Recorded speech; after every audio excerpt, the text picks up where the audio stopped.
Pranam to all of you. Can you hear me? Yes, Baba, I can hear you. Thank you, Matt Baba.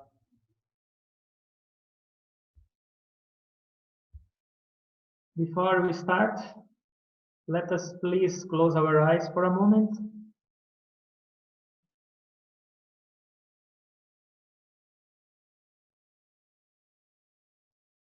And take our attention to our breath. Just watching for some time.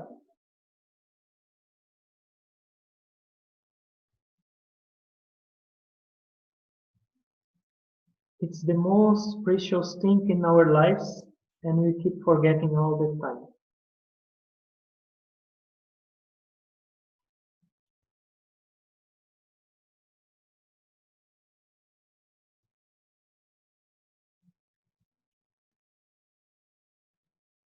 May during this satsang, we may be able to watch more our breaths, to find more inspiration to proceed on our path, and also to feel the presence of the divine within and everywhere.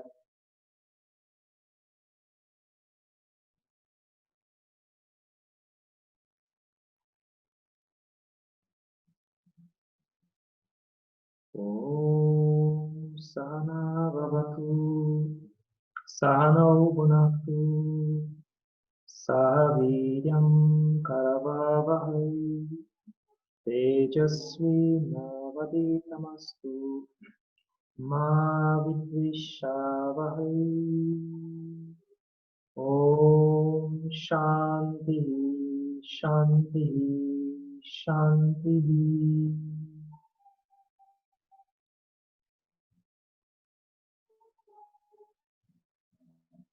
Please open your eyes. I'm happy to be with all of you here. And for those who do not know me, my name is Swami Ishwarananda Giri. I'm presently speaking from Brazil, from Sao Paulo, from our Ashram Temple of Divine Love. In the last 7 years, I have been here in Brazil, in Sao Paulo, at this ashram, trying to serve my Guruji and the organization. And before we start, or to start our discussion, I would like to share with you some gardening experience. Since we are here at the ashram here in Brazil, I was willing to have one plant, and this plant is a Tulsi plant. Most of you, I think, must know this. It's the name in English is holy basil, and in India it's a very sacred plant, many benefits, and it's considered to be the manifestation of Divine Mother itself. So I was very eager to have this plant at the ashram, but it took almost 3 years to get one. And then after all this time waiting, when the Kriya brought this Tulsi, this holy basil in a pot, I was so happy, so excited. It looked like a new baby. So I didn't know where to put, in the shade or in the sun, or how to take care properly. So I was really worried about that sacred plant. And then after finding some nice spot for that, I keep watching, and it was growing nicely. And then after some time, maybe some weeks, when I look in the stem of the plant, it was already hard, the stem, very thin stem, but hard. I found there was a small bud coming from that stem. I thought it was a little bit strange because it was below the leaves. And it's okay, maybe some flower will come or some more leaves, but almost in the middle of the stem, let's see what happened. And then I keep watching that bud, and it was growing a little bit, but no flowers, no leaves coming out of it. And then, to my surprise, after a few more weeks, the leaves from that stem start to dried and died. So the bud was not blooming and the leaves were dying. So it was just a stem. And that happens with few stems. I was curious to understand what was that. And then one day I decided to cut that stem with the bud, so-called bud, and to take a look what was inside. And then for my great surprise, it was not a bud. It was a cocoon. And inside that cocoon, in the middle of the hard stem, there was a worm. And that worm was hidden inside the stem of the Tulsi plant, just sucking all the nourishment that was supposed to go to the leaves and the flowers. So it was nothing to bloom, but it was killing the plant. It was very interesting to see this and how that worm could go inside that hard stem. Still, I don't know. But then, when I was thinking about this episode of our Tulsi here, our first Tulsi, one verse of the Gita came to my mind.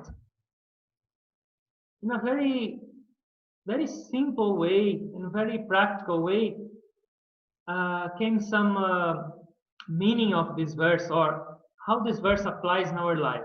It's the first verse of the 15th chapter of Bhagavad Gita. And basically, in this verse, it says, they speak about one special tree, Ashram. And this tree has its roots above and its branches below, spreading everywhere. And then I was just having this comparison in between the Tulsi planted and this verse saying about the roots above and the branches below. This is the tree of our life. This is our body tree, as per Gurudev used to say. It's very beautiful, this description of this tree of life, this special tree, with roots above and the branches below. So what that means? Our roots, the roots of our body, of our lives, are connected with something here from the top. It's deep rooted in the soil. And which soil is this? This soil is the divine. Our roots are connected with the divine. And from this divine soil, our plant is nourished all the time. The stem and the branches are our body, our members.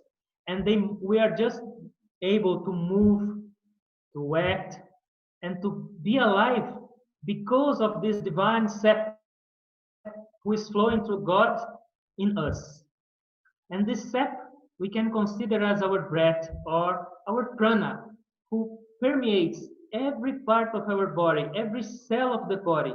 And we move and we live because of this connection, our roots connected above, as Lord Krishna says in this chapter.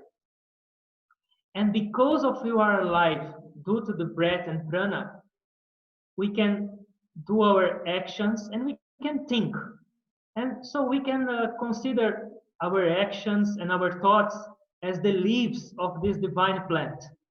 I thought it was very beautiful, this comparison, and this came to me when I was thinking about this Tulsi plant, because our lives is also a divine plant. It's a holy plant. But maybe one question you may have. Okay, the branches are okay, the roots are okay above, the leaves are okay, but what has this cocoon, what has this worm to do with the verse of the Gita, or has to do with our lives? If we think a little bit, yes, we also have one cocoon in our lives, in our divine plant. We have one worm. And this worm, we can call us ego. Very silently inside, just sucking the energy that coming from God and growing inside our divine plant. And this is the most harmful aspect in our lives. And why does ego is so bad for our lives? Why ego is so harmful to our lives? And many times we don't realize, we don't perceive. And to understand that, I would like to introduce ego's family to all of you. I think many of you must already know the nice family of ego, but I will share with you.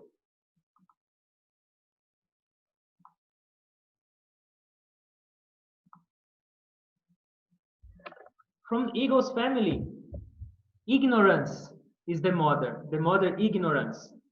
Which is ignorance? Ignorance of whom we are, ignorance of our real relationship with the world. So ignorance is the mother. And she gave birth. Who is the eldest child? Ego. The firstborn from ignorance is ego, creating individuality, creating all kinds of division in the world. After ego, ignorance still kept having more child. And the next, they are twins. And these twins are love and hatred. When I say love here, it's not pure love, like a divine love, but it means attachment, it means desire, it means possessiveness, it means expectation, it means anxiety. And hatred is the opposite: frustration, disappointment, anger, sadness, depression. They are twins and they love so much each other, they always walk hand in hand. Where there is this kind of attachment, it will be the opposites soon or later. And the last sibling from this family is fear. And fear is the youngest son of mother ignorance. But as the mother is so busy doing her so many works in the world, she gave the task to the ego, the eldest child, to take care of the youngest. So what that means? Wherever ego goes, love and hatred and fear follows.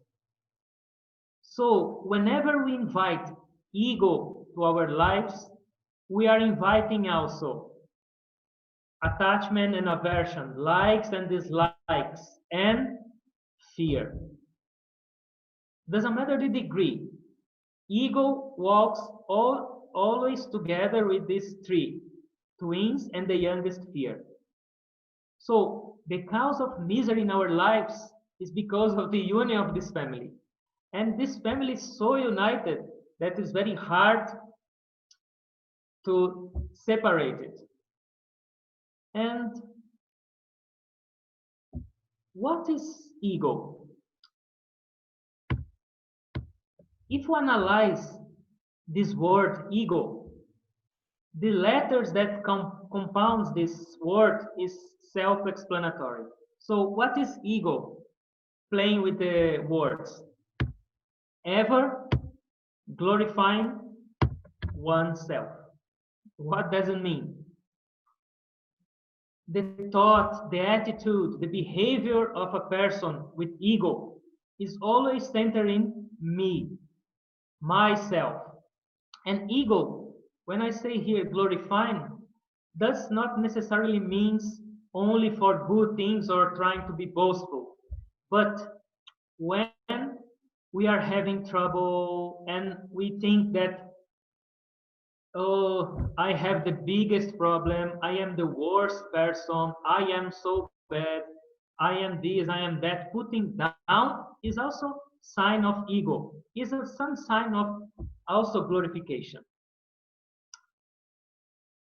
And this slowly and in a very subtle form starts to kill our divine plant, our lives, bringing misery, bringing love and hatred, and ultimately bringing fear in every moment of our lives.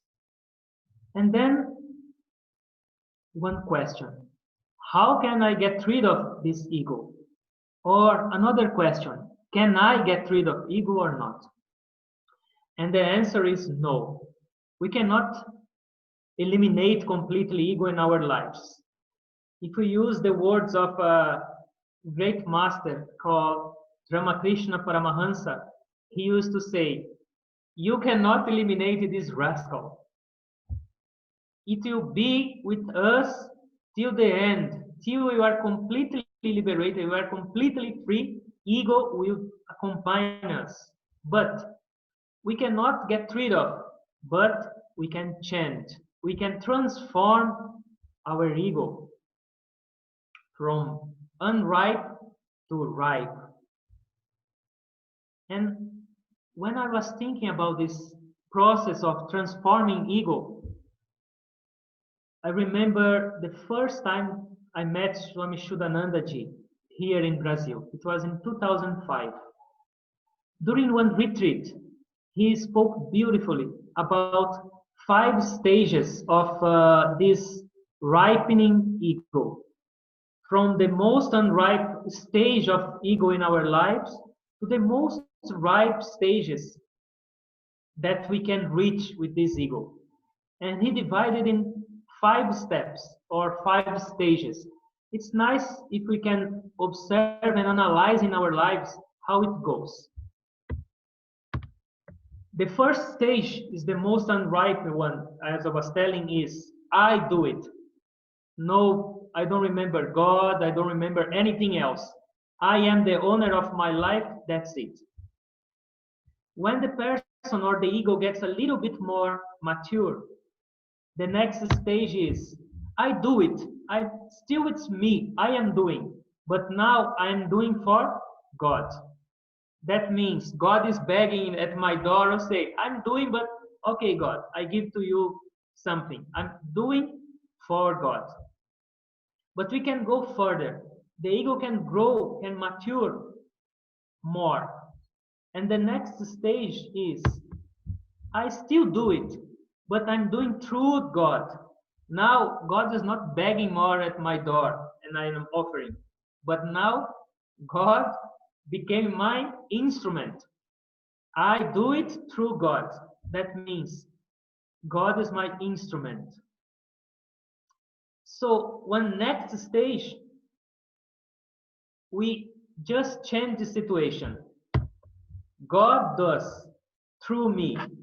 Now what happened? God is not more my instrument. I became the instrument in the hands of God. Much beautiful.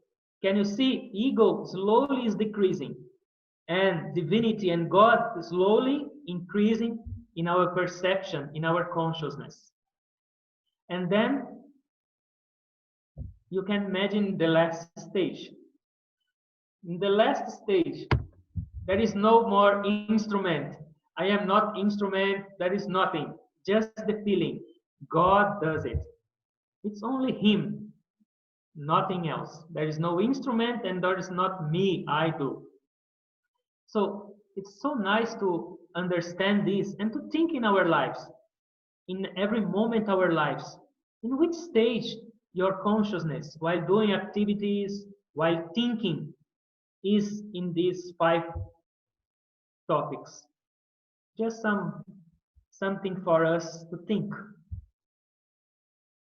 When you say ego, the most common expression of ego in our lives is I. In Portuguese, here in Brazil, I, we speak as eu, eu. So as we cannot get rid of, and we have to transform, how to do it? What we can do to change, to ripen this ego that is so harmful in our lives? And we have to use 2 instruments, 2 efficient tools that can help us with this process of growing. And the first tool is discrimination. What does it mean, discrimination, related to ego? I can use it in two aspects. First, I have to have very clear in my life the negative effects of ego. I have to remember all the time to put in my head that family that was introduced to you few moments ago, and all the damage that creates in our life, living with hatred, living with attachment, living with desires, expectation, frustration, and living most of the time with fear, insecurity. This is what ego causes. And discrimination in this aspect means remember this more and more, and you'll be more aware. And the second aspect of this discrimination means analyze the intention behind your actions and your thoughts. Just think, why I'm talking this? Why I'm behaving in this manner? And we will see that most of time we are acting, we are behaving because of our ego. We are defending ourselves. We are getting angry so easily. We are trying to prove to others our point of view that you are right. We get so easily offended. Ego, that worm is growing slowly and very subtle in our lives. And this type of discrimination, to analyze the intention, why I have to tell this, why I have to do this, this slowly will bring more light into our lives and our actions. And ego doesn't like too much light. Ego likes to act in the darkness. So when you bring this clarity, more light to your life, to your actions, the ego starts to get weak and weakened. So two types of discrimination. Remember the effects of ego and try to see or perceive the subtle aspect of ego in your speech, in your behavior, and your thoughts. And when thinking about this discrimination and how to live, I just remember one great saint, and it was Saint Francis. He was so aware of this poisoning ego. He did not, ego enters into his life, not a single drop. All the time he was so conscious of that and fighting against it. It's amazing. For example, if he was walking on the streets alone and he had one negative thought, one bad thought of any other person, it was just himself. He would stop to walk or to do whatever he was doing, and he was going and search that person he had that bad thought. And he just would come and say, "Excuse me, sir," or "Excuse me, lady, I just have this thought about you. Can you imagine? So I came here to ask forgiveness." And then he would bow to that person and just say, "I'm going now, please forgive me," and just left the place. Just put yourself in this situation. Could you do that or not? Of course, we are not to reach this kind of attitude, but you have to be aware. Whenever St. Francis was to move and one beggar used to come and ask something, he just had one cloth in the body. So he used to remove that own cloth and be only in underwear and give that cloth to the beggar. But sometimes he used to feel a little bit of proud of that. So immediately after giving that, doing that charity, he would to turn to his fellow, to his disciples and say, "Just to confess to you, I do this, but it was useless because I became proud of my action." Immediately he will see that ego was trying to take care of his good action. And the same time, in the same way, whenever he was speaking or walking among people, and he used to receive a lot of praise of people, "You are a saint, you are a holy person, you are so good," he would be so perturbed. Then he would come back to the monastery and order in the name of obedience that his subordinates would humiliate him. He say, in the name of obedience, I order, you have to now tell the most bad and dirt words to me. Start. And then that person, without knowing to do, start to speak and to humiliate and to very harsh words to St. Francis. And then after some time, he'll say, okay, thank you very much. God bless you. I'm going to pray for you. And calmly leave the place. So the point is, discrimination is very, very important to deal with ego. And the second aspect of this dealing with ego, the second tool is surrender. And what does it mean surrender here? Surrender in this case, there is also two aspects. First, surrender is offering your activities to God. Thinking of God, of the divine, trying to connect with our divine font, our font where our roots get nourishment. So this is like an action. We are trying, we are making an effort to get connected. So Gurudev used to say, offer every activity before, while doing, and after to God. And then your activities will be divine. So this is the first aspect of surrender related to ego. Try more and more in your daily activities to insert, to invite God through prayers or to offerings in your activities, in your thinking. This is very important. And the second aspect of surrender is the experience itself. It's not more, in this stage, it's not one more an effort, but it's the experience that he is doing. He is the doer, not me, not this ego. And in this stage, our family with ego disappears from our life. Just to give you an example about this experience, not an effort to surrender or to feel this connection. Once we are here, Baba was here, Guruji was here, we are going to one public talk in a church. So less than 1 minute to reach the church, 400 people were waiting for Baba to speak. And then in this last minute, he turned to me and asked, what is the topic for today? So then I told the topic for him.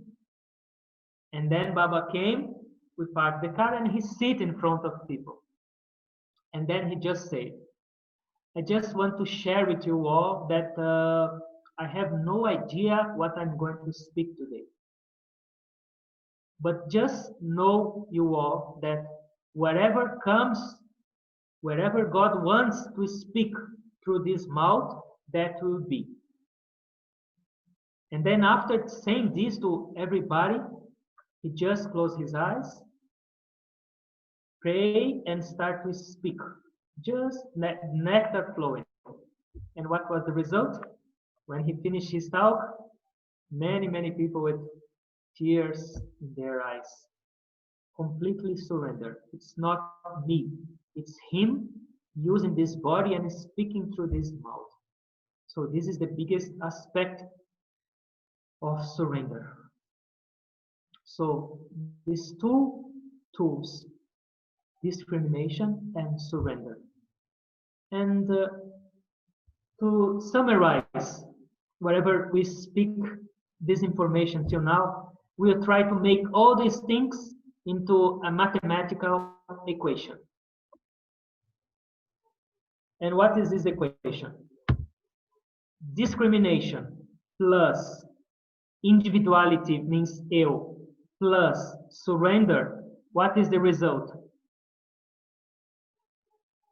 Deus. So if we use discrimination plus our individuality, ego, plus surrender, what will be the result? Deus. And do you know what means Deus in Portuguese? God. And what that means? We have to live with ego.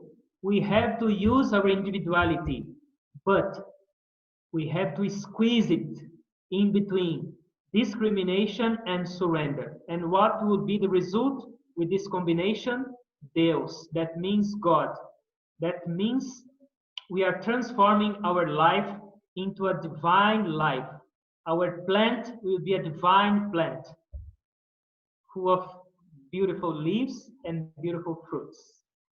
And I think this is my sharing from today with all of you.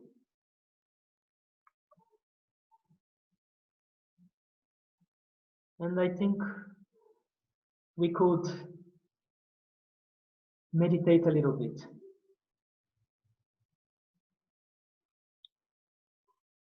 Let us all please close our eyes.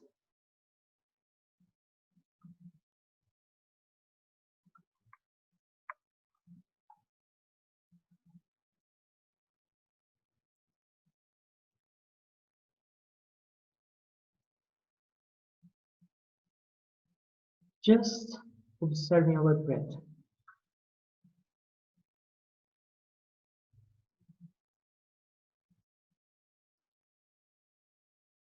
Our divine sap flowing into our lives day and night, nourishing the plant of our lives.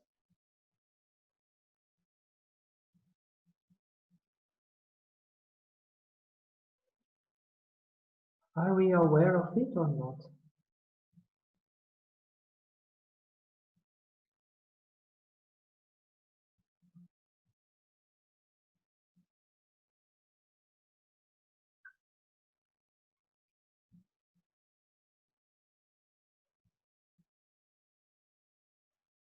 Every breath is such a beautiful opportunity for us to grow, to perceive this presence, to perceive our real nature.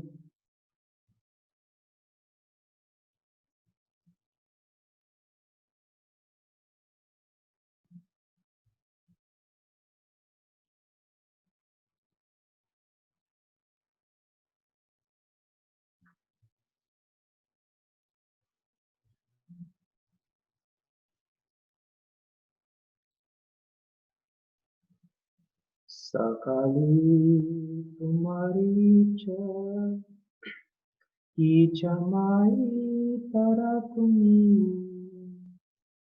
tumar karma tumi karona loke bale tariyani Sakali tumari cha.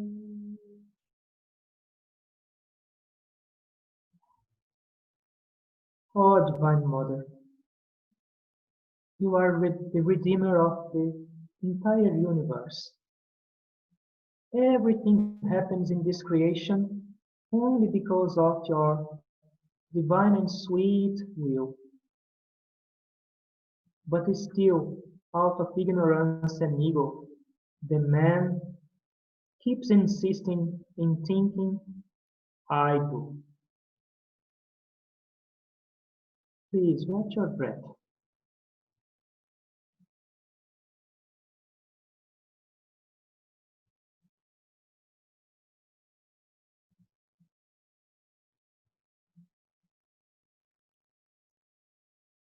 It's not only your breath, it's the presence of Divine Mother.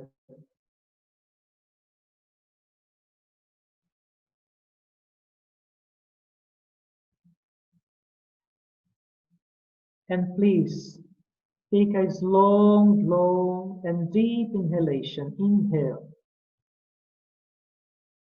Hold your breath and bend forward. Bend your body as much as you can. And then exhale. Normal and conscious breath.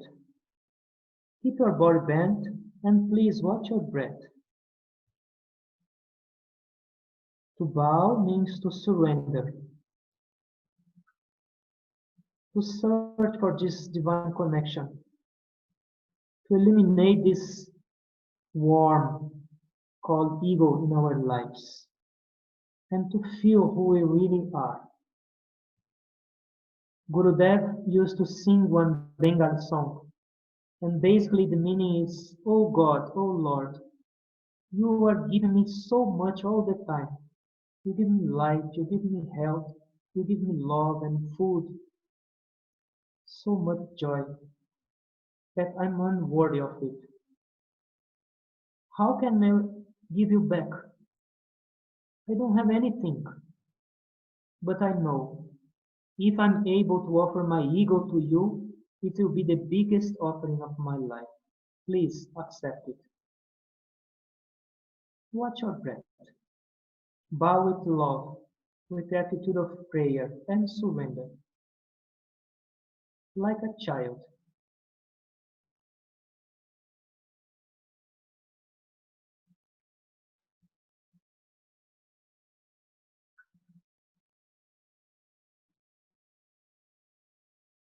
Inhale slow, long and deep. Hold your breath. And again, sit up with the spine straight. Exhale. Normal and conscious breath.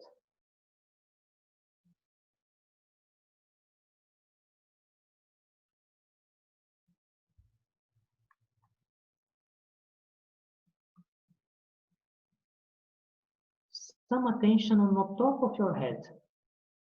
It's the point where our roots are established into the divine. It's the place where God is breathing through us day and night. Watch your breath and a little attention on top of your head. Oh God, please reveal thyself. Let me feel that I'm not alone.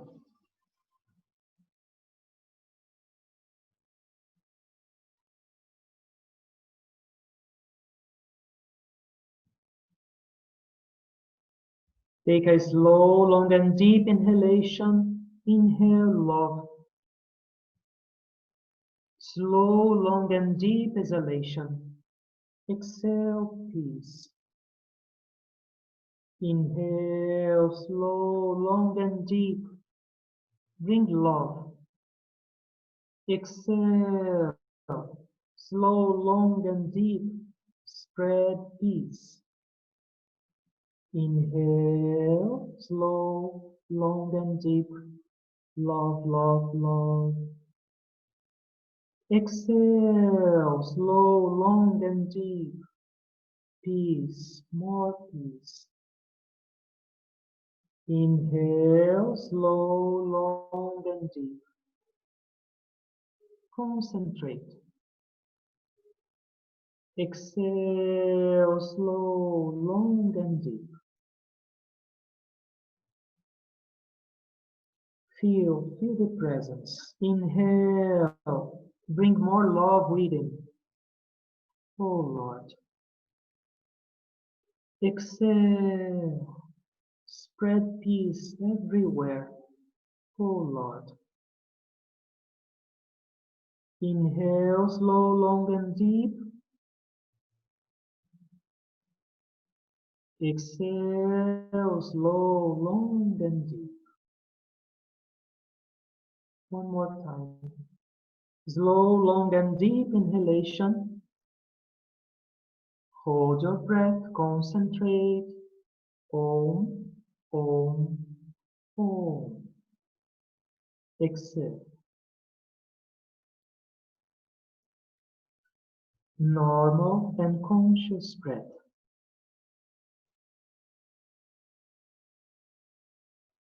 Just a little attention on your breath.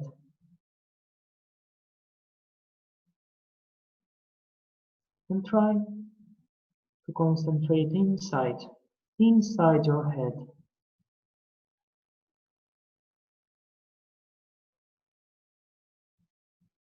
Trying to find this place of connection, this place of union.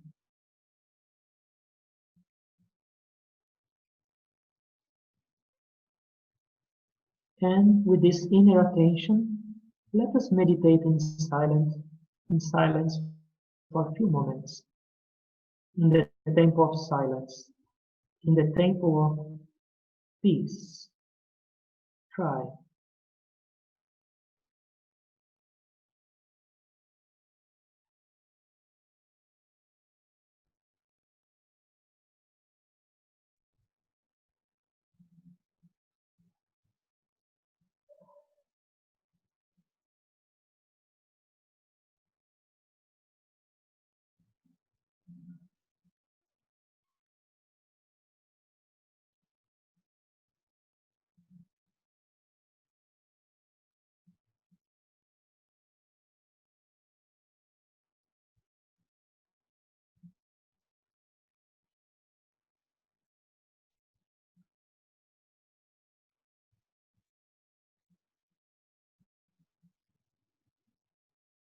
Bring some more attention to your breath. Keep your eyes closed. Keep your attention within. Just extending your meditation.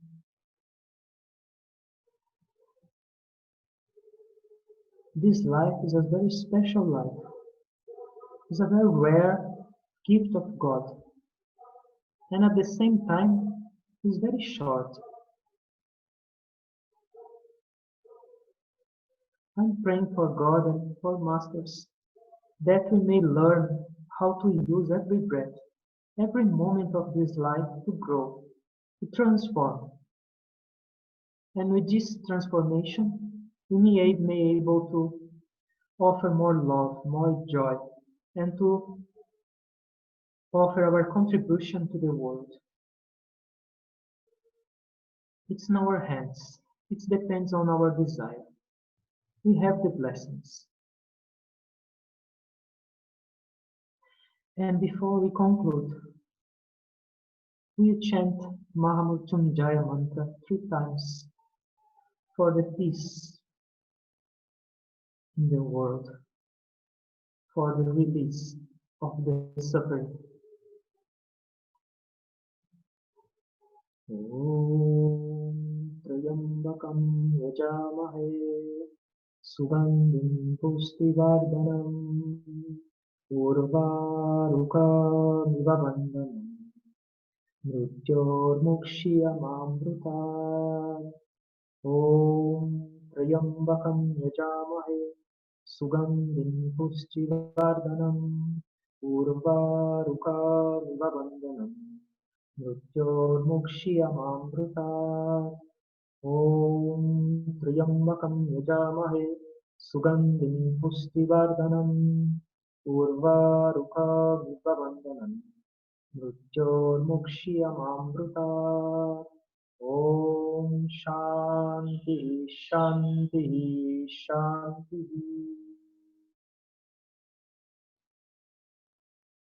May the blessings of God and Masters be upon us all the time, everywhere, and try to perceive the presence of Divine in each one of you and everywhere. I bow to all of you with gratitude and joy.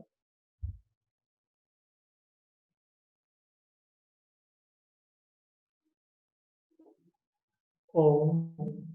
Amen.